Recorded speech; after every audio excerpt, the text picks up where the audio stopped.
ایک بڑی پیاری بات آپ نے فرمائی ماؤں کے تعلق سے. وہ ماؤں کی میں بات کر رہا ہوں جن کے بچے ابھی شیر خوار ہے، دودھ پیتے ہیں. ان کو نصیحت کرتے ہوئے آپ نے فرمایا کہ میں ماؤں کو نصیحت کرتا ہوں کہ اپنے بچوں کو بائیں جانب سلائیں. بستر میں بچوں کو جب بھی سلائیں تو بچے کو کس طرف رکھیں؟ بائیں جانب.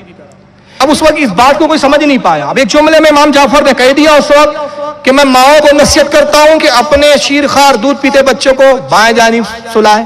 اب اس میں کیا بات تھی بھائی؟ بائیں سلاؤ کہ دائیں سلاؤ؟ بچہ ہے بچہ، سو جائے جہاں بھی سو جائے، اس میں کیا معاملہ ہے؟ امام شافعی رحمۃ اللہ علیہ جیسے وقت کے امام سے اس وقت پوچھا گیا کہ بتائیے کیا کہتے ہیں آپ اس بارے میں کہ ماؤں کو بچوں کو دائیں سلانا چاہیے کہ بائیں سلانا چاہیے؟ تو امام شافعی نے فرمایا کہ بھائی شریعت میں اس کا کوئی حکم موجود نہیں ہے، نہ ممانعت ہے نہ حکم ہے. مرضی ہے ماں کی، چاہے دائیں سلائے چاہے بائیں سلائے. لیکن امام جعفر صادق نے تاکید کی.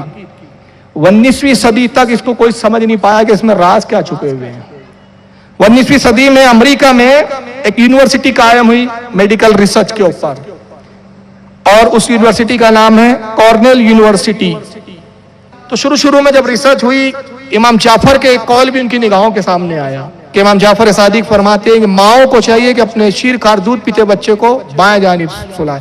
انہوں نے اس پر ریسرچ کی کہ آخر امام نے یہ کہا تو اس کی کیا حکمت ہو سکتی ہے، ریسرچ کرنی چاہیے. بہت ریسرچ کی، شروع میں کوئی نتائج برآمد نہیں ہوئے. اس کے بعد انہوں نے ایک مشین ایجاد کی. آپ نے سونوگرافی تو سنا ہوگا اب تک. سونوگرافی ہوتی ہے عام طور پہ، اب آج کل عام ہو گئی سونو، لیکن سونوگرافی سے بھی ایک زیادہ بڑی چیز ہوتی ہے جس کو ہولوگرافی کہتے ہیں. ہولوگرافی کیا ہوتی ہے؟ ہولوگرافی ایک ایسی چیز ہے جس میں چھوٹی تصویر لی جا سکتی ہے، بلکہ یہاں تک کہ ہوا کی بھی تصویر لے سکتے ہو. ہولوگرافی کے ذریعے آپ کہیں گے ہوا کی تصویر کیسے لے سکتے؟ ہوا تو نظر ہی نہیں آتی. تو یہ واقعی ہمیں نظر نہیں آتی، لیکن ہولوگرافی ایک مشین ہے جو ہواؤں کو بیضوی یعنی انڈے کی شکل اور دائرے کی شکل میں دکھاتی ہے. ایک ہوا کے چھوٹے سے حصے کو بھی باقاعدہ اس کی ہولوگرافی کے ذریعے آج تصویر لی جا سکتی ہے.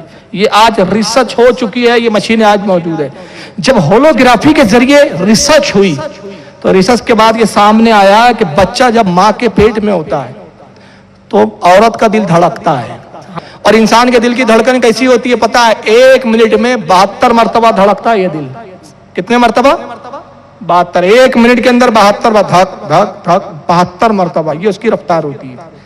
ماں کا دل دھڑکتا ہے، اور جب وہ دل دھڑکتا ہے تو اس کی دھڑکن پوری باڈی میں پھیلتی ہے ماں کے، اور بچوں کے کانوں تک آتی ہے. اسی دھڑکن کی بنیاد پر بچہ غذا کھاتا ہے، اسی دھڑکن سے پرورش پاتا ہے، اور اس دھڑکن کے سننے کا بچہ عادی ہو جاتا ہے. 9 مہینے ماں کے پیٹ میں اس دھڑکن کو سن کے اس دھڑکن پر ہی وہ اس کا جینا اور اس کا گزارا ہوتا ہے. اب جب بچہ دنیا میں آتا ہے اور جب وہ دھڑکن اس کو محسوس نہیں ہوتی تو بچہ بے چین ہو جاتا ہے. تو بچے کو جب ماں بائیں جانب سلاتی ہے تو وہ دل کی دھڑکن بچے کو محسوس ہوتی رہتی ہے، اور وہ جو دھڑکن کا عادی ہے اس کی بنیاد پہ بچہ پرسکون نیند سوتا ہے. آج 1300 سال 1400 سال کے بعد یہ ریسرچ سامنے آئی ہے. تو اکثر وہ بچے جو کمزور پیدا ہوتے ہیں نا، مشینوں میں رکھے جاتے ہیں. تو بہت زیادہ کمزور بچے ہوتے ہیں کچھ، ان کو جب مشین میں رکھتے ہیں تو باقاعدہ ایک مشین ایسی ڈاکٹر رکھتے ہیں جو دل کی دھڑکن کی طرح آواز پیدا کرتے ہیں.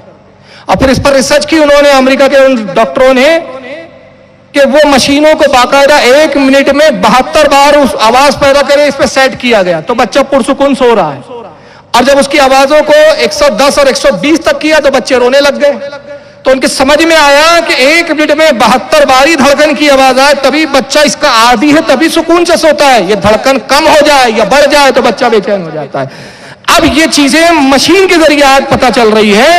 اور امام جعفر صادق 1300 سال پہلے فرما رہے ہیں کہ ماؤں کو چاہیے کہ اپنے بچوں کو بائیں سلائے، اس لیے کہ وہ دل کی دھڑکن کو اچھے سے محسوس کرے تو پرسکون نیند سوئے گا. اور بچہ جتنا پرسکون نیند سوئے گا یہ اس کی صحت کا راز ہوتا ہے.